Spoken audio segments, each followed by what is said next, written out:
everyone and welcome to today's video. Today we are going to talk about Victoria Justice and her career. Victoria Justice was a really unfortunate one because I feel like she was going to be this like huge star and it just all went wrong, and now you just don't hear about her at all anymore. And I was really curious to see what happened and the kind of course that her career actually took after Victorious, really, and it's quite interesting, so I thought I'd make a little video on it and let you know all the gossip. So to start off with, who is Victoria Justice? If you don't know, Victoria Justice was born on February 19th, 1993 in Hollywood, Florida, to her parents Zach Justice and Serene Justice Reed. She is of Puerto Rican and European descent, and she also has a younger half-sister named Madison. From a young age, Victoria showed an interest in performing, and she began modelling and appearing in commercials for brands like Ralph Lauren, Gap and Guess. By the age of 8, she already decided that she wanted to pursue a serious career in entertainment. When Victoria was just 10 years old, her family relocated from Florida to Los Angeles so that she could chase her acting dreams. Victoria enrolled in acting classes, and within 1 year of the move, she already began booking roles. Victoria booked guest roles in major TV shows like Gilmore Girls and The Sweet Life of Zack and Cody, and her first major role was in the film Mary, where she played the younger version of the main character. The same year, when Victoria was just 12 years old, Victoria was cast in the Nickelodeon series Zoey 101, which is seen as her big break. Victoria played Lola Martinez, an aspiring actress who joins the cast in season 2 as Zoe's new roommate. Zoey 101 was one of Nickelodeon's most expensive shows ever produced. It was huge at the time, likely because the main character Zoe was played by Jamie Lynn Spears, Britney Spears' younger sister, and the show was produced by Dan Schneider, who has unfortunately got a very bad track record now, but at the time he was producing shows like Drake and Josh and then this and iCarly as well, and I believe he also produced The Amanda Show, which was quite successful as well. Victoria stood out amongst the cast of Zoey 101 and was a fan favourite, which meant producers were eyeing her up for a show of her own. Victoria also started appearing in other Nickelodeon productions at the time, like iCarly in the I Fight Shelby Marks episode, and even had a starring role in the Nickelodeon TV movie The Boy Who Cried Werewolf. And then we move into the Victorious era, so like I say, with her being a fan favourite, she was being eyed up for having her own TV series. So it wasn't a surprise when the producers and the creators at Disney Channel, Dan Schneider, approached Victoria and said, how would you like to be the lead role in our new show Victorious? The show was specifically built for Victoria. It had her name in the title and the main character was basically named after her. The show was designed to show off Victoria's singing, acting and just general charisma. Victoria played the lead role of Tori Vega, the teen girl who's thrown into the chaos of a performing arts high school. This role meant that Victoria was everywhere. I'm really sorry that the bus just went past. It was so loud. Oh my god, I put the window open because it's absolutely boiling right now. The role meant that Victoria was everywhere. She was the new face of Nickelodeon. She was doing press tours, magazine covers, red carpets and award show appearances. The role meant that Victoria was absolutely everywhere. It was a brand new show with a brand new Nickelodeon star, and what they do is they plaster the face of their biggest shows everywhere. And I actually learned this from reading Jeanette McCurdy's book. I remember she said that when she was on iCarly and Sam and Cat, there was this massive billboard. Well, it wasn't even a billboard, I think it was the actual Nickelodeon building, and it just had Sam right down the side of it. I think it must have had the other characters as well, but just she lived in an apartment building, literally was directly across from this massive big billboard of herself. That is how big the Nickelodeon like promotion is, you know, like they are willing to put their stars like right there, absolutely huge, like blown up 100 times. Like I said earlier, there was tensions between the cast because of everybody's musical ability, and Ariana, Liz and Leon were all coming from a professionally trained background, meaning musical theatre, whereas Victoria did have some singing lessons and acting lessons, but these people were classically trained. They were trained for the stage, and that is a different type of performing, and those actors had actually starred in the same production of 13 the musical on Broadway, so they kind of had this bond and this friendship before Victorious even started, which then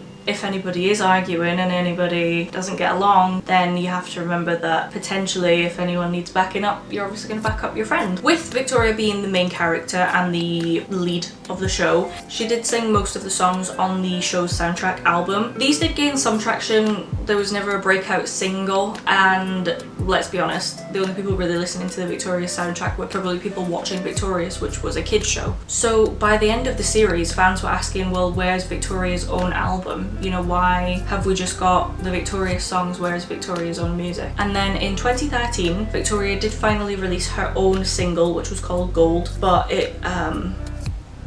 it wasn't good. It didn't go very well. So we will come back to that in a second, but let's talk a little bit about behind the scenes tensions. There were rumours that Ariana and Victoria were not getting along, likely because of Ariana's success, and there was that infamous interview clip that I have tried very hard not to include so far, of Victoria saying, especially during the we all say true. Yeah. I will say she was within her right to say that in that interview. The clip was taken out of context, like it was literally just them talking about who sings on set, and they were going, oh well you sing, oh and you sing too, oh yeah and she does sing, and then Victoria went, well yeah I think we all sing. We all sing. But you know, when you zoom in on her face and turn the volume up 100 times, it does come across slightly differently. We all sing. But yeah, like I say, fans took that clip immediately out of context and they wanted it to seem like Victoria was jealous. Victoria did later clarify that everything was fine between the cast, but fans had already picked sides and decided that there was a feud, and unfortunately they hadn't taken Victoria's side in it. And let's talk a little bit about Victoria's ending. So Victoria's did not have a final episode. It was a very abrupt ending. It literally was a case of the last episode, which was called Victoria Yes, normal episode, no finality to it, boom, ended, and that was it. And the very confusing thing about this was in 2012, this is pre-Victoria bringing out her single by the way, because I will come back to that, but Nickelodeon abruptly announced that Victorious would not be renewed for another season. Fans were understandably upset, but something that was very confusing was that season 4 had already begun airing, so then fans were seeing the show air on TV and knew that it was entirely filmed, but then when the final episode came out and it wasn't final, they were a bit confused. So fans had a lot of questions, and Ariana Grande decided to answer in the form of cryptic tweets, which is always great. Ariana tweeted and then very quickly deleted the tweet, "Sweetheart, the only reason Victoria's ended is because one girl didn't want to do it."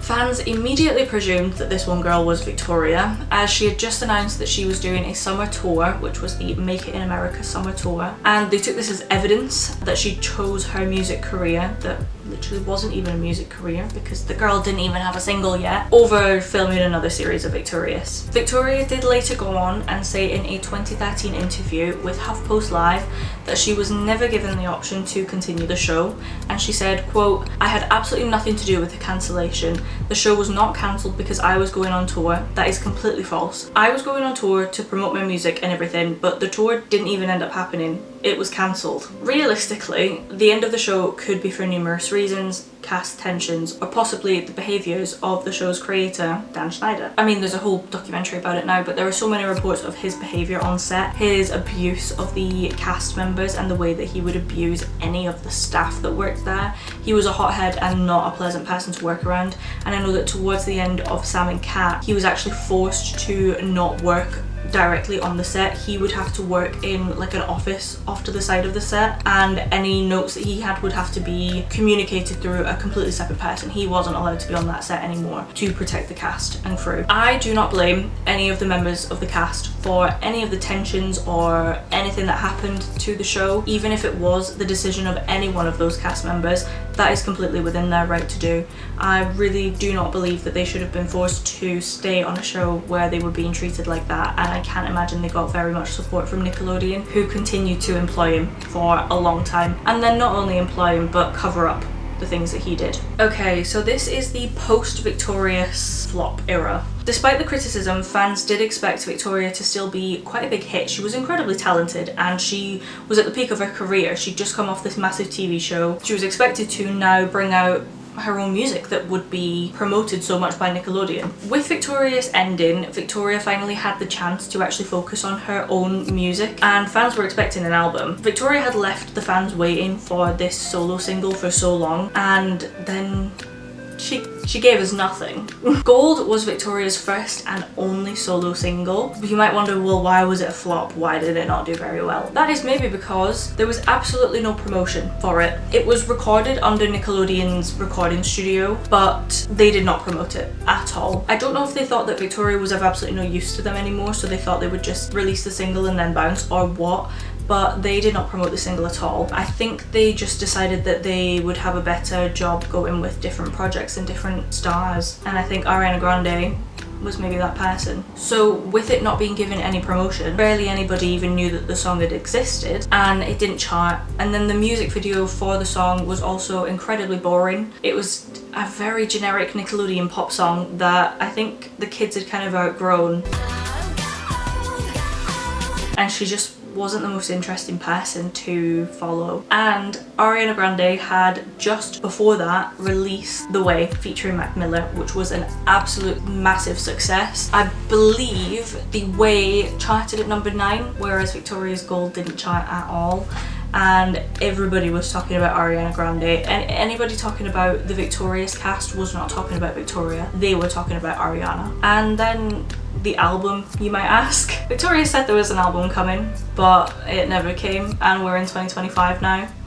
Still no album. So I wouldn't hold out hope for that Nickelodeon Victoria album. However, she may be coming back in other ways. So with her music being a bit of a flop, you might think, well, her acting still has potential. In 2015, MTV cast Victoria as the lead in Eye Candy, which was a cyber thriller based on the R.L. Stine novel. This was Victoria's first adult role. This was straight from Nickelodeon, straight from Victoria's, no other roles, and it was on MTV. It was for young adults and adults. It was designed to rebrand her from the Nickelodeon image. However, the show was cancelled after one season due to low ratings, which was because of incredibly bad writing. Unfortunately, it wasn't anything to do with Victoria or her acting, but the writing was incredibly poor. It was a little bit too cheesy and cringe for even the 2015 cringe teen drama girlies, and I mean, we did put up with a lot. I mean, we had to watch Pretty Little Liars. There was some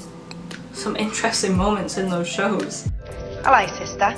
Following this, Victoria had some more acting roles here and there, such as Naomi and Eli's No Kiss List in 2015, which had a bit of a small cult following. I think it was straight to Netflix. I mean, I watched it as a teenager. I mean, I thought it was alright, but I watched it once, you know. Then she was in the Rocky Horror Picture Show Let's Do the Time Warp Again, which was like a spin-off of Rocky Horror Picture Show.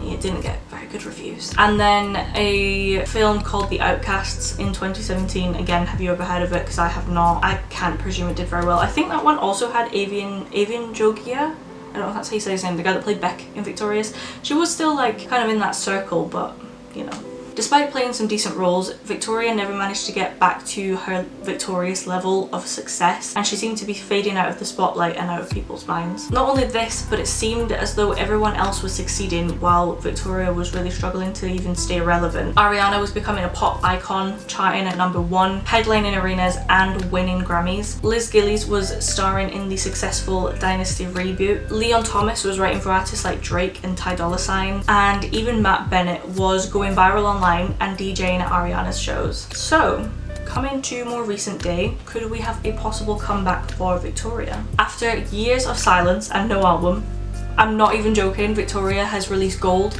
and that is it up until 2020 when she made a soft comeback, but it was a comeback. She released songs independently under absolutely no label, and this was the first time since Gold. She released songs such as Treat Myself in 2020, which was an emotional piano ballad reflecting on self-care and healing, Stay in 2021, Too Fucking Nice in 2021, and Last Man Standing in 2023. Her newer music is much more personal, grown up and reflective, nothing like when she was on Nickelodeon. It's not signed to a label, and she's just releasing music for the love of it and on her own terms. Even if it is personal and you are writing about yourself, that means that it will at least resonate with your fans. Like, even no matter how little she is now, she will have people that follow her and she will have people that listen to that music. She has also quietly returned to acting, leaning into Netflix movies and light-hearted roles. She was in a film called Afterlife of the Party, where she plays a girl who dies and must make things right as a ghost. A Perfect Pairing, which was a rom-com that was surprisingly successful on Netflix's top 10, and The Tutor, which was a thriller and a more serious role for her. More recently, it was announced that Victoria will be starring in the Suits spin-off, Suits LA, which could be her second chance at a prestige TV career. And that's it, that's up to modern day. So we have yet to see what Victoria does next. I honestly do not blame Victoria for